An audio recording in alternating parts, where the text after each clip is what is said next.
You know, the world of Oz is so much bigger than you ever imagined. Today, we're going to pull back that emerald curtain on Wicked for good, the epic conclusion to a story all about friendship, sacrifice, and, really, who gets to write history. Right. We all know the story. Dorothy, the yellow brick road, the whole thing. But what if I told you that's not the whole story? Not even close. What if the villain we were all taught to fear was actually the hero all along? And that is the million-dollar question, isn't it? This whole saga is about one thing. How does a passionate, totally misunderstood young woman named Elphaba get publicly branded as the Wicked Witch of the West? So, let's talk about how this incredible story went from a hit novel to a Broadway phenomenon and now to the big screen. Make no mistake, this isn't just another movie. This is a massive cultural event that has been years in the making. I mean, just look at the power behind this thing. You've got Cynthia Erivo as Elphaba and Ariana Grande as Glinda. That alone is amazing. Then you bring in director John M. Chu. Yeah, this film is absolutely set to take over the holiday season and bring this musical to a huge global audience. Okay, but to really get it, you have to know when all this is happening. How exactly does it connect to that classic story we all grew up watching?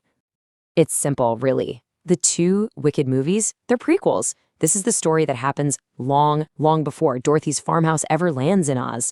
This is the origin story that is going to completely change how you see the Wizard of Oz forever. At its very heart, this story is all about how public perception gets created and just how easily it can be twisted into something ugly. And here's the central conflict, the real tragedy of it all. Elphaba is labeled wicked for the simple reason that she's fighting for what's right. She's defending the talking animals of Oz.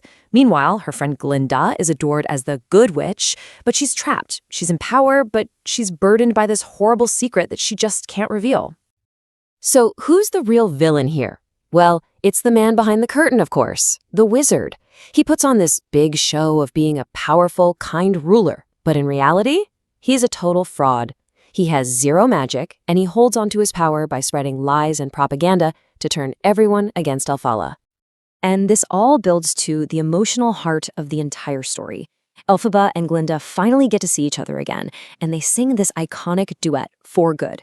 It's just this incredibly powerful farewell where they admit that even though their friendship is fractured, their bond is unbreakable, and they have profoundly changed each other's lives. That this story is about so much more than just the plot points, you know?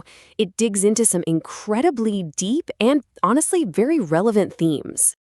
See, the wizard's greatest weapon isn't some magic spell. It's propaganda. He uses biased, misleading information to control what people think, to turn Elphaba into a monster, and to keep his grip on power.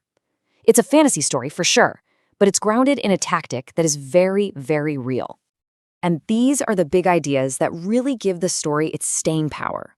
It's all about the complexities of friendship, that constant battle between truth and lies, and, most importantly, it just shatters those simple labels of good and wicked.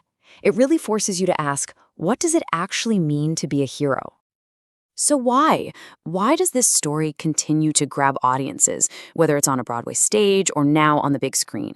What's the secret? Well, I think it's because this story is the definitive bridge to the classic we all know and love. It doesn't just give you a little backstory. It completely reframes the entire narrative. You literally cannot watch The Wizard of Oz the same way again after you know this story. Which brings us to the final big question. After you know the whole story, after you've seen everything that happened, can you still say the Wicked Witch of the West was the villain? Or was it actually the man behind the curtain, pulling all the strings? Ultimately, Wicked is a story about perspective. It reminds us that history is often written by the victors, and that truly understanding someone's story can change not only how you see them, but how you see the world, for good.